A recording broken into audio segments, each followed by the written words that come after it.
As you have chosen, instead of addressing the hearing, to simply attack me, consistent with the President's attacks, I do want to respond in this way. My colleagues may think it's okay that the Russians offered dirt on a Democratic candidate for president as part of what was described as the Russian government's effort to help the Trump campaign. You might think that's okay. My colleagues might think it's okay that when that was offered to the son of the president, who had a pivotal role in the campaign, that the president's son did not call the FBI. He did not adamantly refuse that foreign help. No, instead, that son said that he would love the help of the Russians. You might think it's okay that he took that meeting. You might think it's okay that Paul Manafort, the campaign chair, someone with great experience in running campaigns, also took that meeting. You might think it's okay that the president's son-in-law also took that meeting. You might think it's okay that they concealed it from the public. You might think it's okay that their only disappointment after that meeting was that the dirt they received on Hillary Clinton wasn't better. You might think that's okay. You might think it's okay that when it was discovered a year later that they lied about that meeting and said it was about adoptions. You might think it's okay that the president is reported to have helped dictate that lie. You might think that's okay. I don't. You might think it's okay that the campaign chairman of a presidential campaign would offer information about that campaign to a Russian oligarch in exchange for money or debt forgiveness. You might think that's okay. I don't. You might think it's okay that that campaign chairman offered polling data, campaign polling data to someone linked to Russian intelligence. I don't think that's okay. You might think it's okay that the president himself called on Russia to hack his opponent's emails if they were listening. You might think it's okay that later that day, in fact, the Russians attempted to hack a server affiliated with that campaign. I don't think that's okay. You might think that it's okay that the president's son-in-law sought to establish a secret back channel of communications with the Russians through a Russian diplomatic facility. I don't think that's okay. You might think it's okay that an associate of the president made direct contact with the GRU through Guccifer II and WikiLeaks and that is considered a hostile intelligence agency.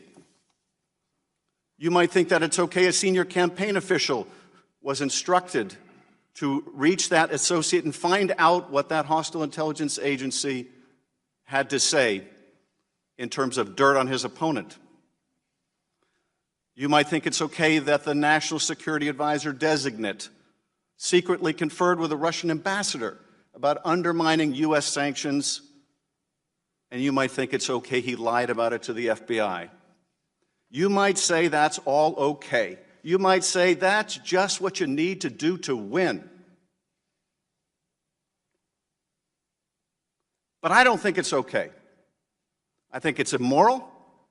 I think it's unethical. I think it's unpatriotic, and yes, I think it's corrupt and evidence of collusion.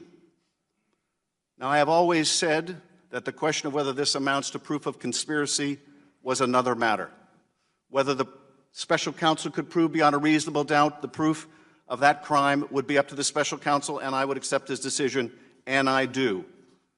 He's a good and honorable man, and he is a good prosecutor.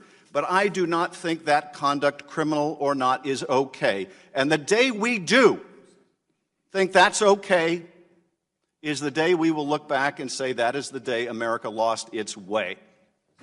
This is House Intelligence Committee Chairman Adam Schiff dumping cold water on the ongoing victory lap that Republicans are taking over the end of the Mueller probe. Because while they're doubling down on their own spin, the fact is that the report has not been released, and only the Attorney General, William Barr, has seen it. In other words, we're operating off of a 4-page summary written by a partisan official handpicked because of his opposition to the probe. And we've already found out that the actual report is over 300 pages long, meaning that while the administration has handpicked what they deem to be relevant, we haven't even come close to seeing the findings of a 2-year investigation that we, as taxpayers, paid for and are entitled to. But while Republicans celebrate the Mueller probe ending with comedy bits that even Dennis Miller would cringe at, Hey, bro, I got the Schiff report. No, wait. You have the report? Well, holy cow, he's got the Schiff report. So, should we open it up? There's got to be proof of evidence in here, right? Evidence of collusion. So, here, let's. Wait a minute, man. There's nothing here. I don't know. I guess that's it. That's it. There's no proof. There's no proof.